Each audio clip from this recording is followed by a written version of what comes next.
what I would suggest is pull up your small business social media page on Instagram. And there's on the far right side, there's a little button where it says like content that you're tagged in. Mhm. So I would say go to that, go see the people that are already buying your content, using your stuff, using your products, posting about it on social.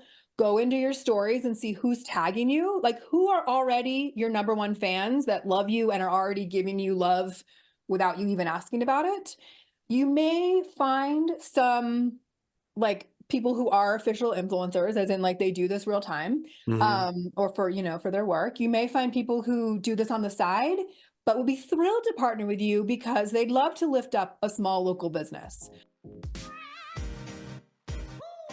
All right, welcome to the Push Forward podcast. I'm your host. This week, I have the pleasure of interviewing somebody who's doing something very different in the world of influencer and creator marketing. I think most people know how it works, the fact that influencers and creators get paid to promote brands. It's pretty transparent these days, and I think apps like Shopify Collabs and others out there, like even the SEMrush in my world of marketing, we use that to identify influencers.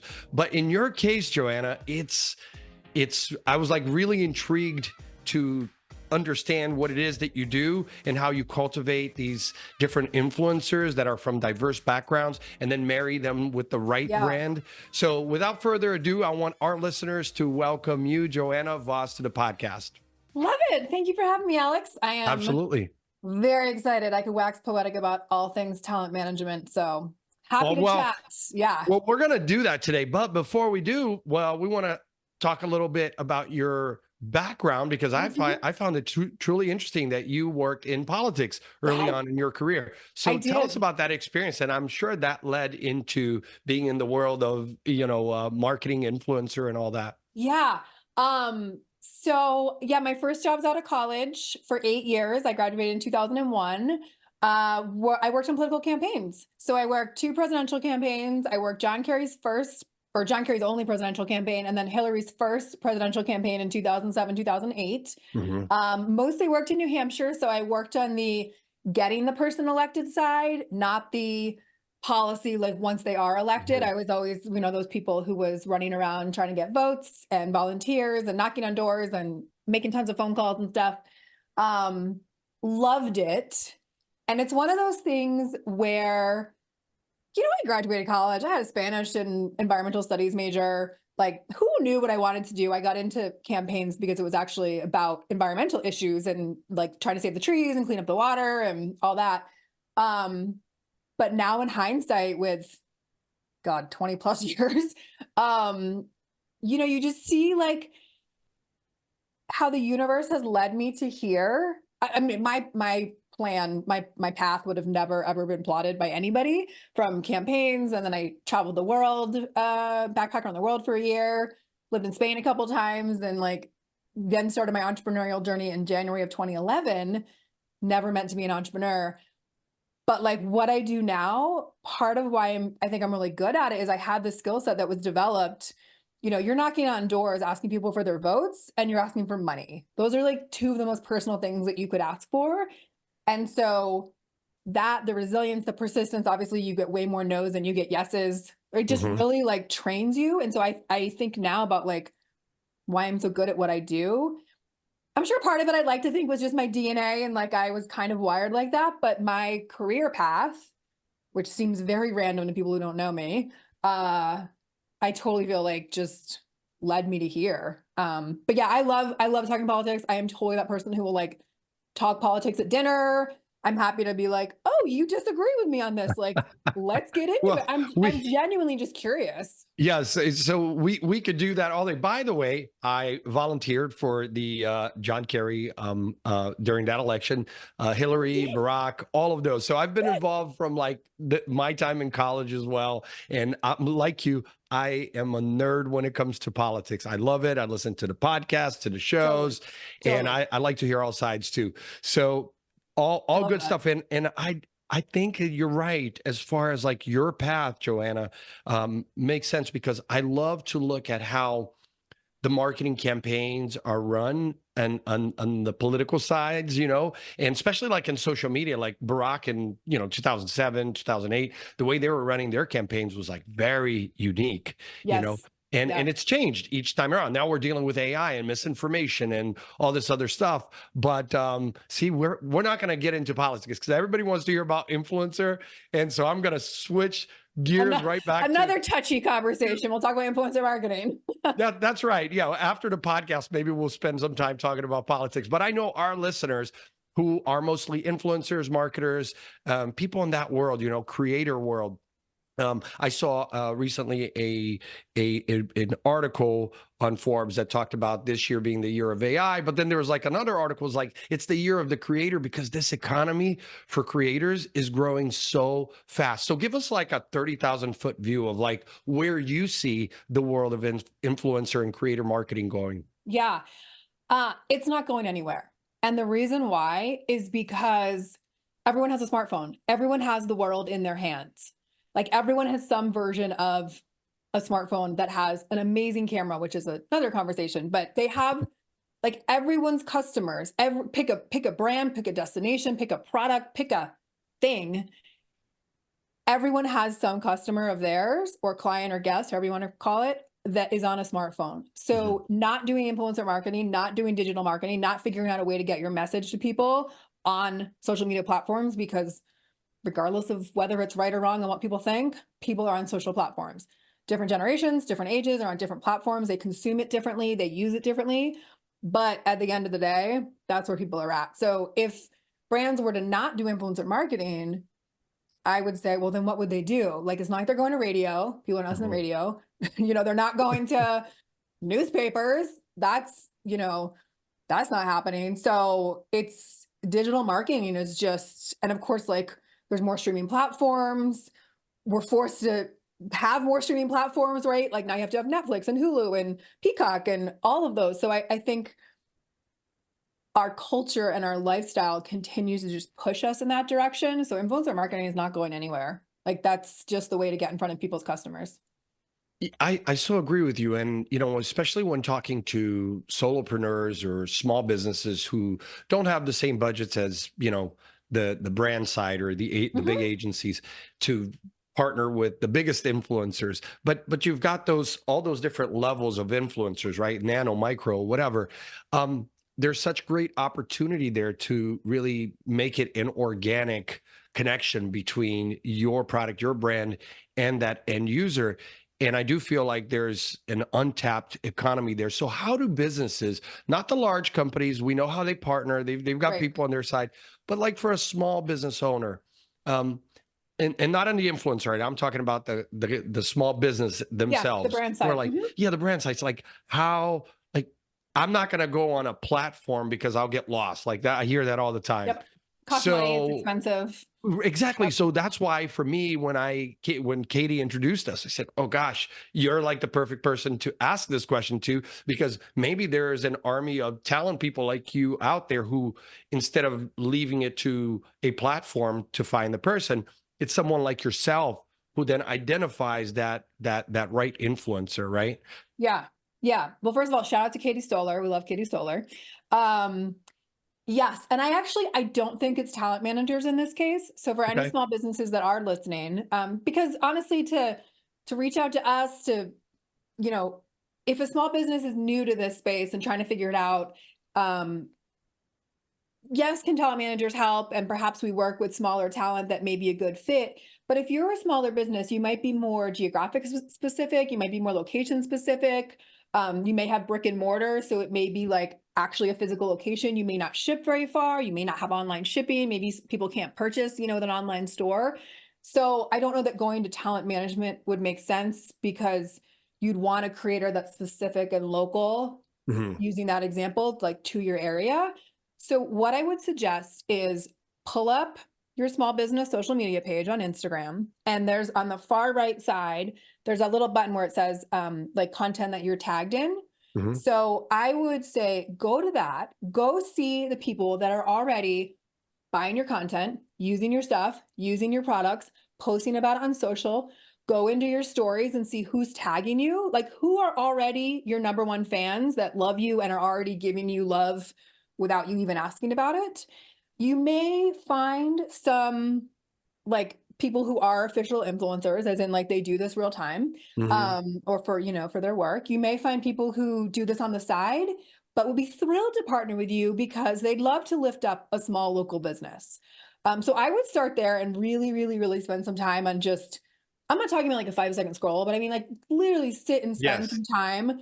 Who keeps popping up? Who are the same people? Who post about you, and have for the past 6 months and also post about you in stories?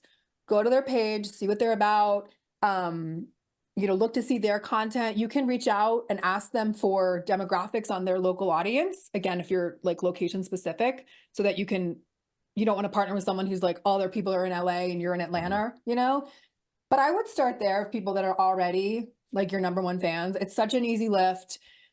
Maybe they'd be open for like store credit or a trade, or maybe they have like a Right. fun, creative way to post about you because they're creative and they see you in the community in a different way than you do. Mhm. Reach out to other local businesses. Like if you're in a downtown front, maybe all of you collectively do something together to kind of like lift everybody up and capitalize on everyone else's social. So that's probably where I would start. There, Um, it's there's all those it's totally political viable. skills. There's all those political skills coming I into know. play. They're coming into play now because it sounds to me like a grassroots effort, which I love.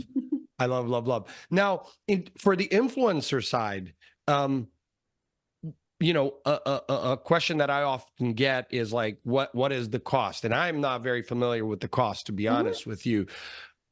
Where did they start? What can they expect? Do they need to be of a certain size and have a media kit? Like how does that work?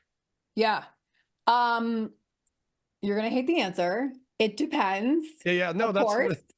There are content creators, so a couple different things to keep in mind. Not everyone who has a big following is an influencer, and not everyone who's an influencer has a big following. As you said earlier, there's all these different levels, and your celebrity over 1 million, and there's mid-tier and nano and micro and mega, and I think there's some other ones I forgot. yeah, Um, if you are again that going back to that small business, like I would look to someone who has a smaller following that is again more local. But if you are, not geographic specific, and let's say you have some budget to spend, um, you could work with someone who just, I'll say big following, 50,000, just to pick a number, 40,000. They may do this on the side. They may have a 9 to 5 and just do this on the side. And they're like, hey, $500 would be great. And you're like, oh, that's amazing. Okay. And they do a reel and some stories for you. You may talk to someone else who has 35,000. They do this full time and they're like, oh, actually, a reel and some stories is $1,500. So there is no standardization of X followers get you X amount. Um, if someone isn't doing this full time and their livelihood is not dependent on this work, they may just do it because it's fun and they get a free meal or they get, right. a free hotel stay, and that's totally fine. And then there's other people who do this, like my creators who do this full time. So there's a livelihood, they have teams, they have staff that they pay to help them, create and produce the content and market everything. So just go in with open eyes, ask lots of questions of the Mhm. influencer, and just be super clear on like what your goals are. Because there are some people, if you want to convert, if you want online sales specifically around something, ask for screenshots of their link clicks.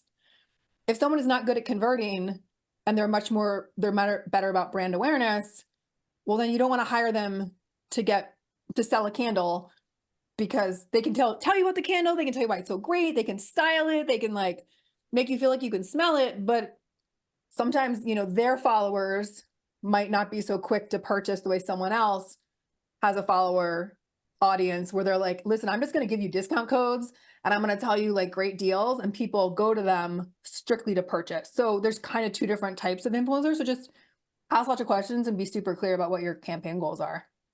That makes sense. And for those influencers that are just getting started, they haven't made it their full-time Mhm. business yet.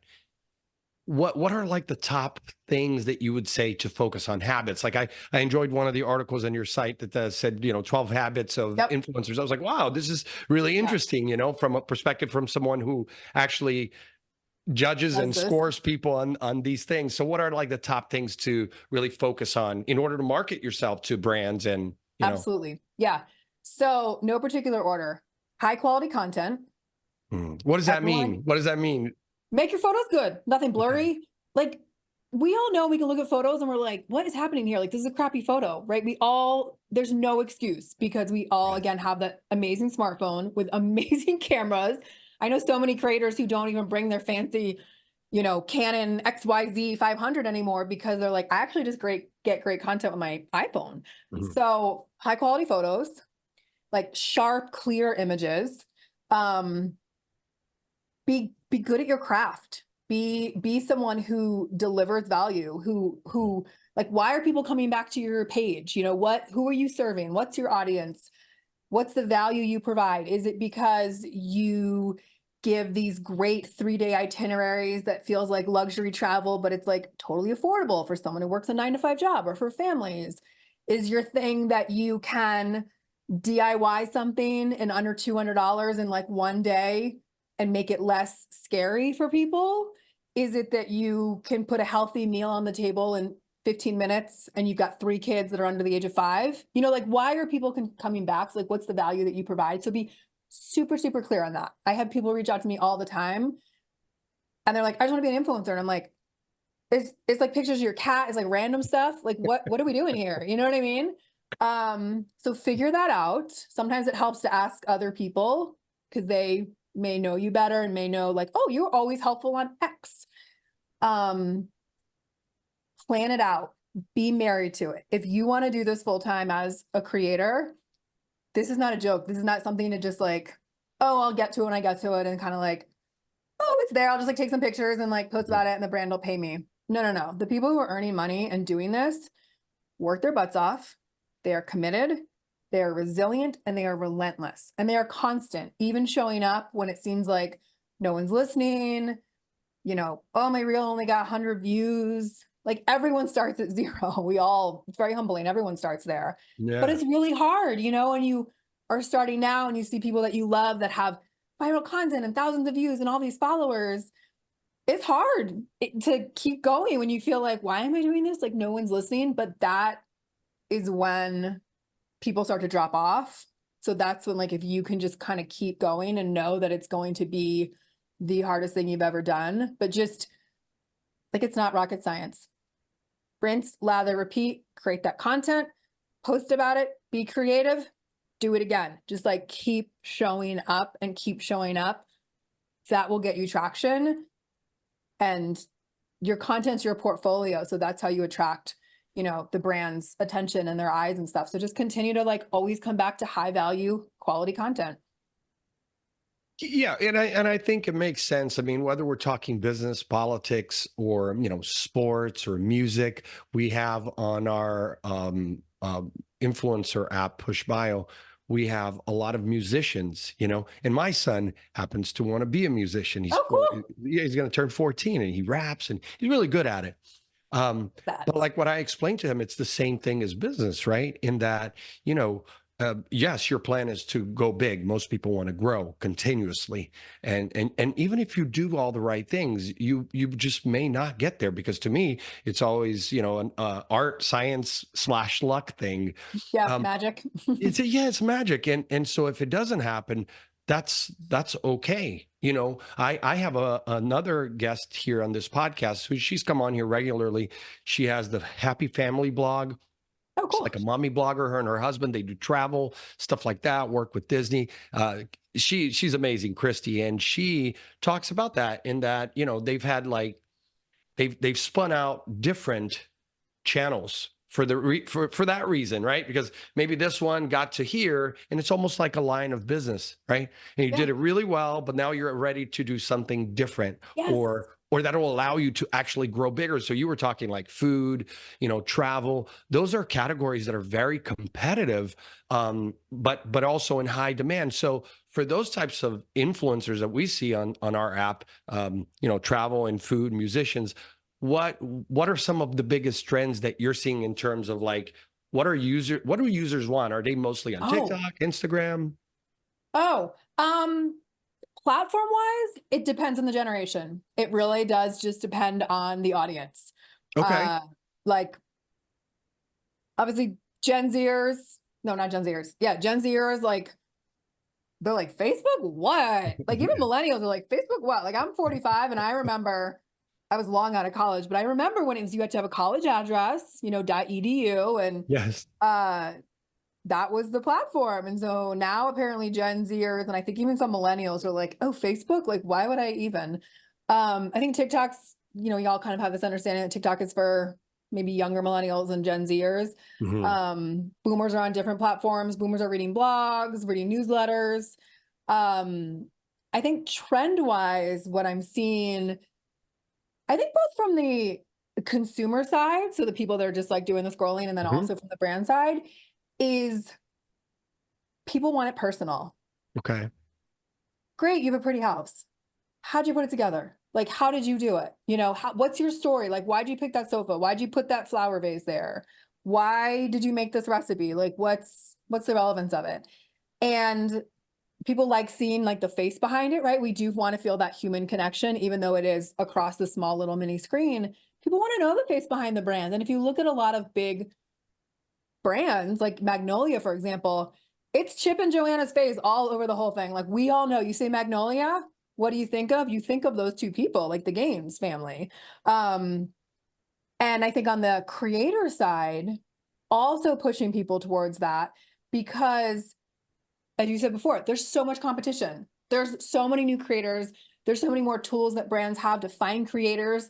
It used to be even 6 years ago, 7 years ago, maybe like 2015, 16, 17, even then it was like a brand would reach out. Hey, $1,000. Like, can you do a recipe? Sure. Okay, great. We'll send you the product. And then the blog post goes live. There's no approval. There's no concept approval. I mean, we have all of these things. You're not sending metrics. You're not sending insights. So there's a lot more tools the brands have to find Mhm. creators. They can put in Mexican foodie. They'll have so many people pop up. So how do you stand out? It's your story. You're the only one who has your story. You're the only one who has your perspective. You're the only one who looks like you, talks like you, creates the way you do. You can have one recipe done by 6 different people, completely different. And so pushing creators to get in front of the camera and incorporate more of that personal is what will help them stand out because that's how brands are catching it's catching the eye of brands, and then consumers are also loving it. So it helps your engagement, it helps your views. So I feel like that's just pushing people to be more personal is beneficial to everybody. In terms of negotiating with the brands, and I kind of picked up on this when you said it was your superpower, but you clearly did a good job on your site. Thank you. Kind of painting that picture that's one of the main value propositions that you give to anybody who comes your way.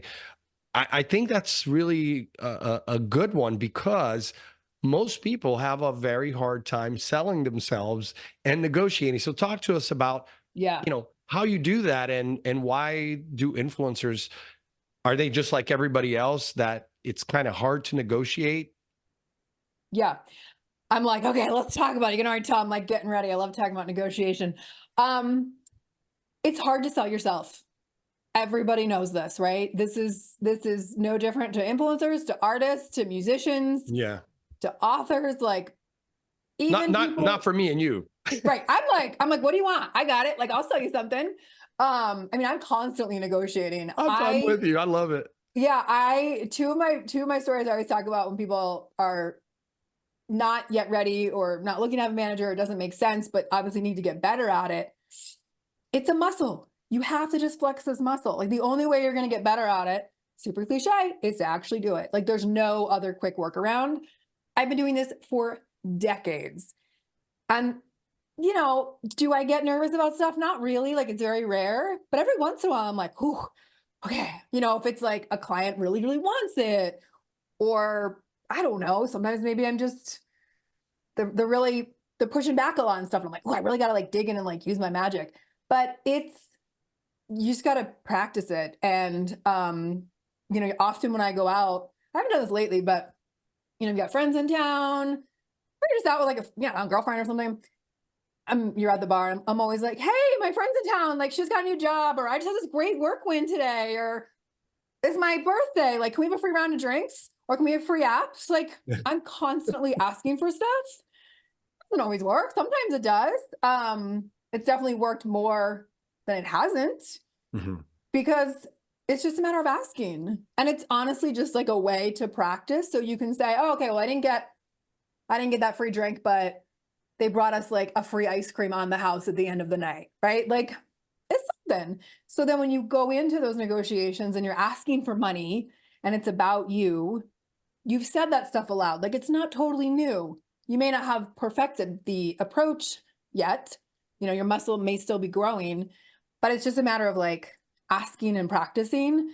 So having a manager is great, because obviously, I don't take it personally if I say to a brand, okay, the scope of work that you suggested for my client Yvette is $15,000, and they're like, ooh, we only have 8. The creator might get super like, no, it's 15,000. Like, they take it personally, I'm like, no, no, no, no, no.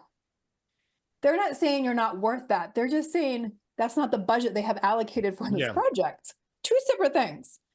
But obviously, it's very personal. So a manager can be like, okay, cool, $8,000. Well, can we meet in the middle? Can we change the scope? Let's look at the deliverables. How about the exclusivity? That was kind of big. Like, that's a big price point. Like, let's see, if we can take that off. So it's just much easier for us to do that, because obviously, like, it's not personal. And remembering that it's just a conversation. It's Mhm. just a back and forth.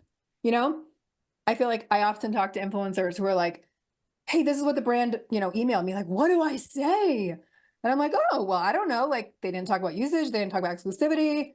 This isn't super clear. Like, why don't you ask them those questions? Because you can't give a rate without knowing the full project.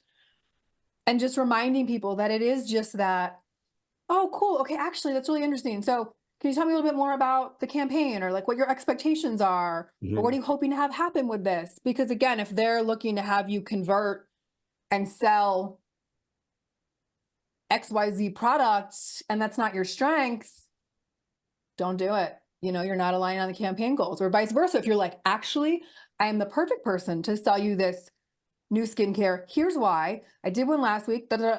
So it's just that conversation of back and forth. But yeah, I love negotiation. It's I think being super curious is very helpful. It helps kind of take away any nerves when you ask those questions, because it kind of buys you some time, it gets you more information, and it takes that pressure off of like, I have to say the right number so they don't run away and never come back again, which doesn't really happen, but And it's not really standardized, right? All around the world, the different verticals. And I see it. I go to Brazil, you see it in Europe, you see it all over. The rates are all different. The yeah. guidelines are all over the place. I think we are all in this marketing world. It's still like in its infancy. And now, of course, you add AI to it. I just heard today, actually heard yesterday, um, global something something at Facebook, some crazy title that meant nothing. But the gentleman was on PBS talking about how this is how we're going to combat AI, which was a bunch of bullshit, because basically they said, well, all the fake deep fakes that we see that are bad for obviously voters. Okay. If you created it using Llama or like Facebook's AI, we'll be able to, like tackle it. But if you created it on another platform and brought it in, whether it's audio, video, Yeah. pictures, we're just going to be like, sorry, we're going to keep it up there. So I'm mentioning Facebook for obviously the obvious reason, right? Because Yeah. they're the biggest one, biggest platform, and then followed by Google with YouTube and whatnot. So, in terms of like standardizing, like do you have any tips for figuring out how you can standardize your approach? Or are there brands that already come to you with that and say, like, here's the Mm. scope of work? How does that work? Yeah, it works both ways. Oftentimes a brand will come and say, hey, here's what we got, here's what we're looking for. Or more often than not, they'll probably say, hey, here's our scope and here's what we're looking for. Like, what's your rate, to see if it aligns. It could also be that perhaps they have a big pot of money, but it has to be divided between 20 people. And they're Mhm. kind of not, it's not necessarily like, oh, we have $20,000, everyone gets $1,000, because maybe someone's bigger, so their Mhm. rates are higher, someone's lower in price, so obviously that's lower. Maybe someone is just like, hey, I got low numbers comparatively to the rest of the group, but like I crushed the engagement, so they get more. So it's kind of hard to say. They don't often say your budget up front, but I do say to every creator, absolutely have, and I do this for my creators, have an a la carte list of every single deliverable that you could do Okay. and just have your price. Like your reel, a carousel, stories, YouTube, Facebook, like every single thing, including paid usage, what it would be for 30 days. Be clear on what your exclusivity is included in that. Are you offering 7 days, 14 days, 30 days? We wouldn't go past 30 days, meaning your time that you wouldn't work with a competitor. But just have it on a Google Doc, Mhm. because sometimes when a brand will reach out and say, hey, what's your rate for this? Creators will all be like, oh, well, what's your budget? They ask all these questions, which I'm all about questions. But sometimes you're doing yourself a disservice, because it could be someone who's just been tasked to go get rates to then take back to the table for them all to sit there and do the jigsaw budget puzzle of like, okay, Mhm. we have X amount of money. Okay, we want these creators. Okay, these are priority. Okay, let's allocate X amount. So if you're not able to send your rates over in just a basic email without knowing all the other bits of information, you could be left out, because they'll be like, oh, well, what about Alex? They're like, oh, well, Alex didn't get back to me. Alex had too many questions. Okay. Oh, And Alex is out. right. So it is a balance of like asking questions. And then also sometimes, if a brand will reach out and just say, hey, we're sourcing talent for a campaign, just looking on rates. I have one of these in my inbox right now. I have no idea what the project is. I don't know the budget. I don't know the timing. I know nothing about it. But I'm just going to reply with rates, because I want my client to be considered Right. for this project. And then down the road, when we learn more about the project, it's like, okay, then we can get into a bit more of the negotiation around usage and exclusivity and just like get more in the weeds. Yeah, and it's kind of like even in the marketing world, agency world, where you sometimes a brand is like, I worked with Ford for a long time. And with Ford, while it was like a nice brand to have under my umbrella early on, I also started my agency in 2011. So around the same time as Oh, yours. cool. Yeah. And I remember like that was one of my first big clients. And I had all these great ideas, right? So we go up there, we're pitching to them. They're like, time out. Like, I'm like reading the room. You guys are just like one of many agencies. Like, we don't need to know all this. We just need to know, like, the bottom line is, can you push traffic, affiliate traffic to generate leads for the Right. dealers? Like, we don't need ideas. Like, we've got Yeah. ideas. We've been selling cars forever. And it was like, oh, okay. Yeah. I thought you wanted my ideas. Like, no, we Right. don't want your ideas. Just, if you're going to be reliable, the cost, the value proposition, you could add tracking, like all the, logistical stuff. And I had to pick up on that quickly and switch gears and tell my team, like, forget the presentation. Like, Yeah. if we ask too many questions, to your point, Johanna, it's like, now they're going to be like, well, this guy's a pain in the butt, doesn't know what he's doing, doesn't understand that our pain point is we need more leads, not freaking ideas. Right. Okay, you go backwards and switch gears. So I Yeah. think that's a very good advice that you're giving there. All right, so let's. I want to finish off today with the trends of AI, because it's Okay. on everybody's mind. Yes. Like, overall, what's your take on it? Like, as far as like the clients that you're working with, how are they approaching AI? We are using it as thought starters and to help with kind of sometimes just getting the ball rolling, a little bit of getting over writer's block. Mhm. You are sitting staring at a blank piece of paper and you're like, I have to write this concept with many details and steps that I don't quite know yet. Maybe I'm not quite familiar. Or I have to write this caption for this reel and I am just out of creativity juice. Like I got nothing. Uh, the talent I know and the influencers that I know, both the ones I work with and just other conversations that I have, it's like, okay, hey, give me some thought starters. No one's using it, copying and pasting and saying, okay, Right. here's our Instagram caption. But I mean, I have this all the time. Okay, I need to write a blog post about XYZ. Like, what are 5 questions people want to know about it? Mhm. About negotiation, whatever.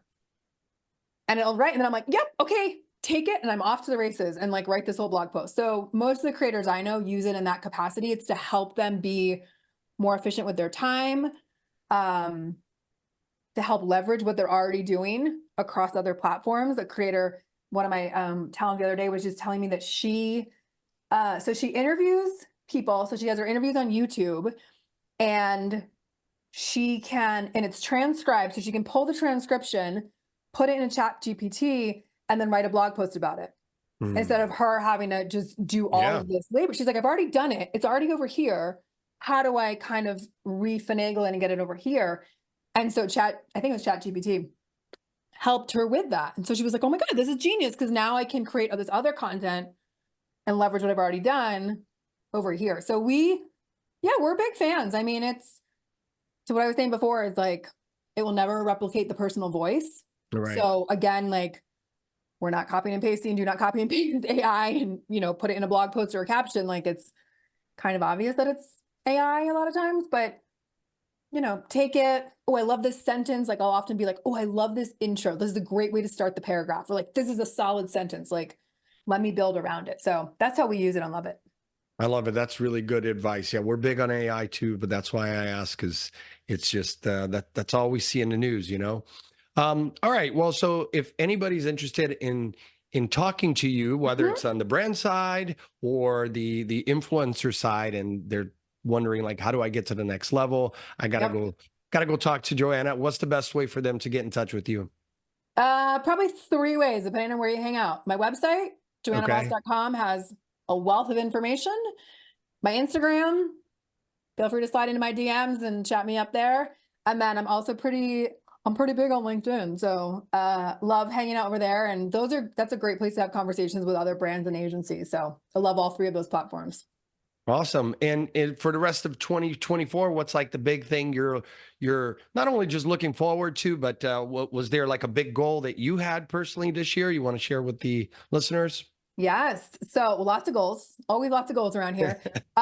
Personally, related to business, I am just going to keep building out my website. I'm looking to monetize my site and just continue to be like sort of the hub on the internet around all things influencer talent management and influencer negotiation. So just working to build up my content library for that to happen. So lot of typing for me in my future.